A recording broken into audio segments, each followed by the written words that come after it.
Tentu saja saya tahu tentang terumbu karang. Saya akan jelaskan apa itu terumbu karang dan yang lainnya. Untuk membahas tentang terumbu karang ini, saya akan menjelaskannya dengan rekan tim saya. Tim kami akan menjelaskan tentang transplantasi karang. Namun, sebelum ke materi itu kita perlu mengetahui terlebih dahulu tentang terumbu karang itu sendiri. Mari kita mulai dengan apa itu terumbu karang. Terumbu karang merupakan hewan bentik yang hidup di dasar perairan.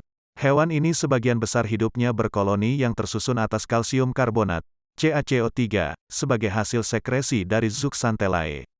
Terumbu karang merupakan habitat berbagai biota laut untuk tumbuh dan berkembang biak dalam kehidupan yang seimbang. Definisi tersebut menurut Sadarun pada tahun 2006. Setelah kita mengetahui definisi, kita perlu mengetahui apa fungsi dan manfaatnya. Ekosistem terumbu karang memiliki fungsi yang penting bagi kehidupan ekologi pantai dan pesisir, terutama sebagai sumber nutrien bagi habitat yang berada di sekitar ekosistem ini. Supriharyono et al., 1992. Selain itu, terumbu karang juga berfungsi sebagai pelindung pantai dari degradasi dan abrasi. Mengingat pentingnya fungsi dan keberadaan terumbu karang, maka diperlukan pengelolaan secara lestari, agar ekosistem terumbu karang dapat berfungsi secara optimal. Sudarma dan Arafat, 2008. Manfaat ekonomi terumbu karang diantaranya adalah sebagai sumber pendapatan masyarakat pesisir melalui perikanan karang, sebagai spot penyelaman wisata bahari, dan sebagai sumber karang hias untuk kebutuhan akuarium laut. Apakah Anda mengetahui habitat terumbu karang? Mari kita cari bersama.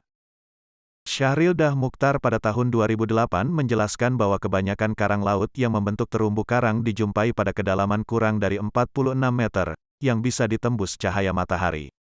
Cahaya matahari penting di dalam ekosistem terumbu karang. Bagi menjamin pertumbuhan karang laut dan alga mikroskopis, hidup dalam tisu-tisu polip, yang bersimbiosis.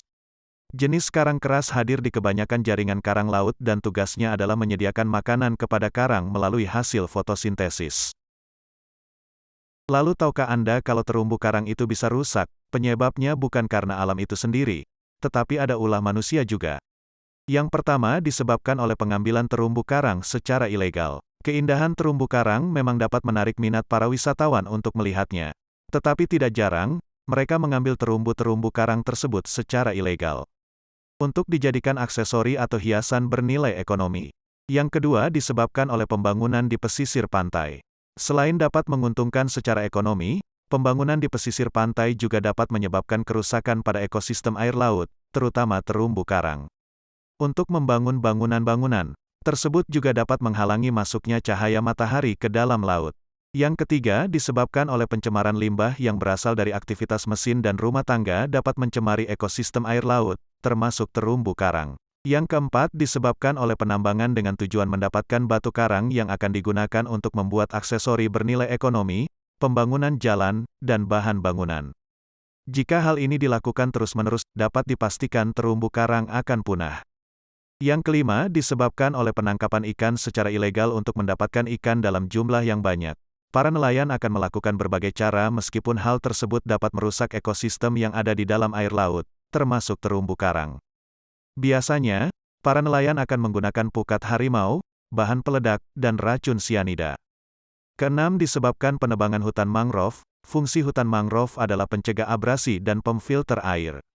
Jika hutan ini ditebang, kedua fungsi tersebut tidak dapat berjalan dengan baik dan dapat merusak terumbu karang serta ekosistem di dalamnya. Yang terakhir disebabkan oleh pestisida. Penggunaan pestisida yang berlebih pada lahan pertanian dapat mencemari air laut. Selain itu, dapat juga mencemari terumbu karang dan ekosistem yang ada di dalamnya. Setelah memahami apa itu terumbu karang, mari kita bahas tentang transplantasi karang. Kita mulai dari pengertiannya terlebih dahulu. Transplantasi karang merupakan teknik perbanyakan koloni karang dengan memanfaatkan reproduksi aseksual karang secara fragmentasi, atau disebut dengan istilah propagasi. Lalu, apa saja manfaat dari transplantasi karang tersebut? Terdapat 3 manfaat dalam transplantasi ini, yaitu mempercepat generasi terumbu karang yang telah rusak, untuk membangun daerah terumbu karang baru yang sebelumnya tidak ada, dan dapat menambah karang dewasa ke dalam suatu populasi sehingga dapat meningkatkan produksi larva di ekosistem terumbu karang yang rusak. Lalu, Bagaimana metode transplantasi karang tersebut? Metode transplantasi merupakan cara sederhana untuk perbaiki terumbu karang. Di Indonesia, saat ini ada berbagai macam metode yaitu rak jaring dan substrat, beton, jaring dan pecahan, substrat alami dan dimodifikasi menggunakan biorok karang. Untuk apa sih transplantasi karang tersebut? Pertama, pemulihan terumbu karang yang telah rusak. Kedua, pemanfaatan terumbu karang secara lestari melalui perdagangan karang hias. Ketiga, perluasan terumbu karang. Keempat, tujuan pariwisata. Kelima, membangun kesadaran masyarakat. Keenam, meningkatkan produksi perikanan sering disebut Fish Aggregation Device, atau FAD. Bagaimana sih proses transplantasi karang tersebut? Pertama, penentuan dan penelaahan lokasi terumbu karang harus memperhatikan faktor fisika, kimia, dan biologi. Pilihlah lokasi yang minim terdapat makroalga sebagai prioritas untuk rehabilitasi. Kedua, alga dan penyakit juga bisa masuk ketika proses penyiapan bibit untuk transplantasi. Pilihlah bibit karang yang tidak ditumbuhi alga dan sehat dari penyakit. Ciri-ciri karang yang sehat salah satunya memiliki warna yang cerah dan tegas. Ketiga, pemilihan metode konkret beton merupakan solusi alternatif untuk menggantikan metode rak, jaring dan substrat. Metode ini relatif lebih sulit dan butuh operasional yang cukup banyak. Namun harus berhati-hati jika menggunakan beton, harus kuat. Apakah di Indonesia saat ini telah menerapkan transplantasi karang itu?